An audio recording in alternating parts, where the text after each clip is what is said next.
Now look at me. I'm only half the man I used to be. Without my cane, I might fall over. And I drool and pee. And sometimes I can hardly talk without lots of water. Look at me and this silly Parkinson's disease. I was diagnosed 8 years ago. It won't kill me, the doctor said, but I was sure that it was going to end nasty. In 5 or 10 years, I'll be stuck in a wheelchair. And if I'm really unlucky, I'll end up lost, confused, in dementia. 3 weeks ago, I had a good talk with my doctor about my death. I don't want to die before I lose my mind, he said. No.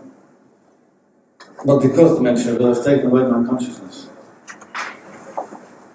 My doctor smiled. Then who will decide the right moment? She asked, when you are no longer able to ask for it yourself. Someone else, I said. You do know, my doctor said, that I cannot do that. Yes, I confess, I'm aware of that. My doctor would end up in jail. So she asked. That's why I said I will have to change the law. And again she smiled.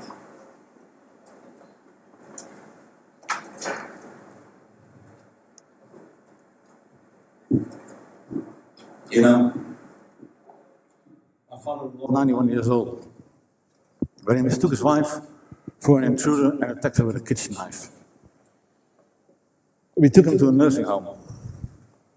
And I will never forget that day, that image. This helpless man behind the glass door staring at us. His endless loneliness. I've learned to live with pain, I can tell you. But what happens next? What's going to happen when I don't know anymore that I'm alive? Then I would rather die. That has to be doable. I live in the Netherlands, you know. We have euthanasia laws here. If your suffering is unbearable and hopeless, a doctor can decide to let you die. Terminal lung cancer, a doctor will prevent you from choking in your own blood. You don't want to end up like a zombie in diapers? A doctor is allowed to administer a lethal injection. As Dutch people, we are rather proud of our right to self-determination.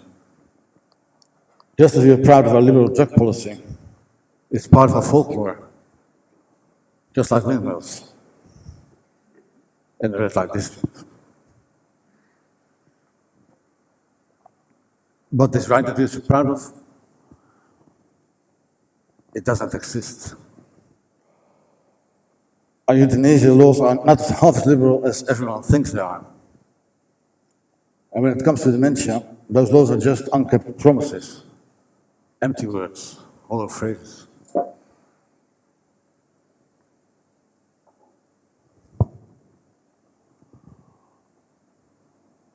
A doctor is allowed to help you die, but she has no obligation to do so. Oh, you say you signed an advance directive, and you truly believe that settled it? You're so wrong. Such a last will is useless. It's not binding. Euthanasia is not a right. The patient does not have the last word, neither does his family, nor your love. It's the doctor who decides and no one else. You go through life, I go through life, terrified of dying like your father-in-law did, like my father-in-law did. Chasing after nurses, chasing shadows, chasing yourself. Never, you think.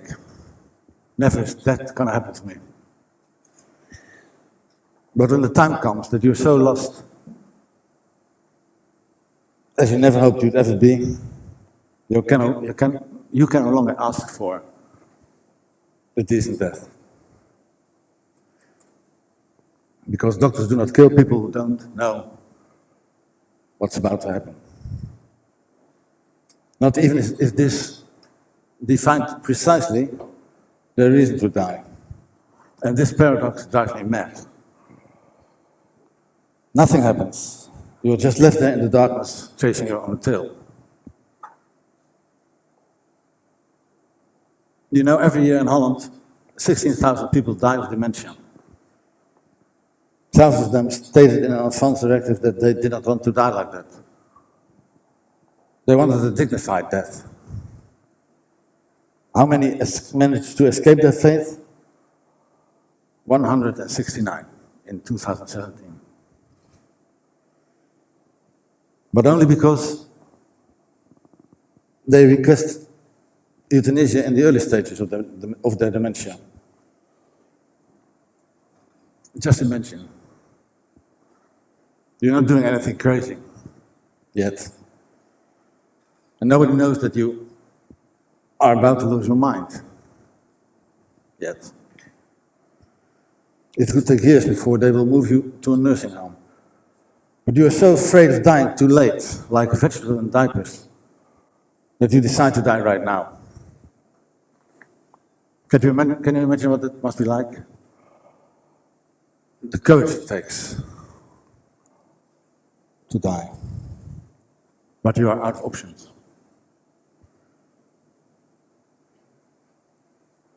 If you don't want to die too late, you have to die too early. Because dying on time, on your time, is too difficult. I find this cruel.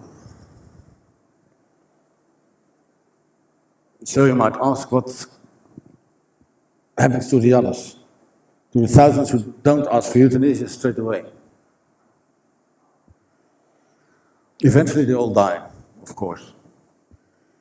But each year, thousands of them will be remembered as the deplorable ghosts that none of them ever wanted to be. So you might wonder by now, didn't anyone die in what he believed to be a decent way? How many patients managed to die not too early and not too late? How many died on time, on their time? 17. And that's not 17 per year, that's 17 ever since the euthanasia law came into effect in the Netherlands 17 years ago.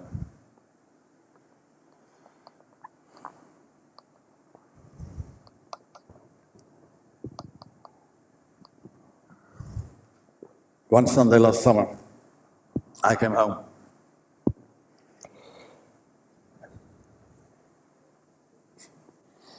It was about 8 and remarkably close for the time of year. The garden seat stood waiting under the apple tree. I asked my love to join me in the garden, underneath that old apple tree. Look at me, I say. I know that this silly disease won't kill me. Not even I would welcome such a merciful death. Slowly I will become disabled. But I'm okay with it, I think. As long as I can read, think and write, I'm even okay with wearing a diaper. I don't care for dignified death. I don't care for the decorum. Sorry about this. That feeling died the first time I wet myself on the balcony on the last train ride home. To be honest, I'm not afraid of death. My death means nothing to me. That death only has meaning to the ones I leave behind. And therefore I've come to a conclusion, which is my death is not my own. I still believe in this fundamental right. Everyone should be in charge of their own death. But I do not want to die too early. I'd rather not give up on years that could have been reasonably good. And if I can no longer express my wish to die, and no doctor will let me, then someone else will have to help me. Someone else should be allowed to do that for me. I can see that she, my love, feels somewhat uncomfortable by that thought. When the day comes, I say to her, that you see me suffering or in fear, then I want you to slide that pill in my porch. Have I gone nuts? She asked. How could you ever consider asking a thing like that? Even my best friend said to me, no, you cannot ask for a thing like that. You can't ask your love for that pill.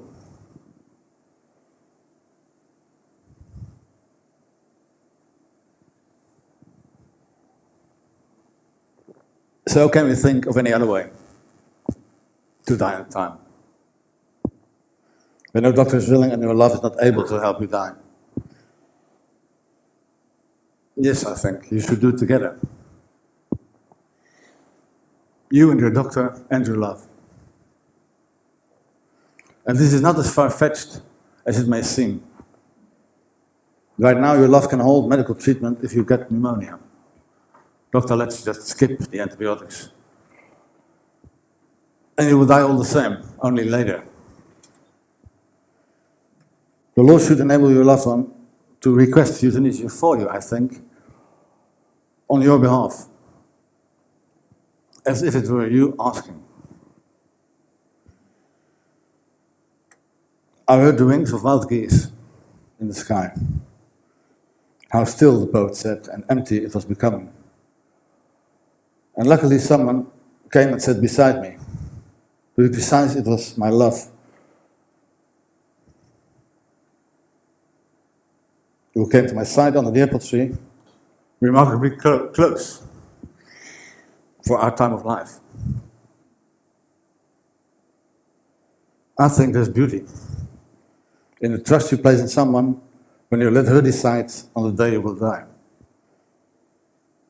And I know it's an awful thing for her to do. I'm very well aware of that. But in the end, I cannot think of a greater act of love. Thank you.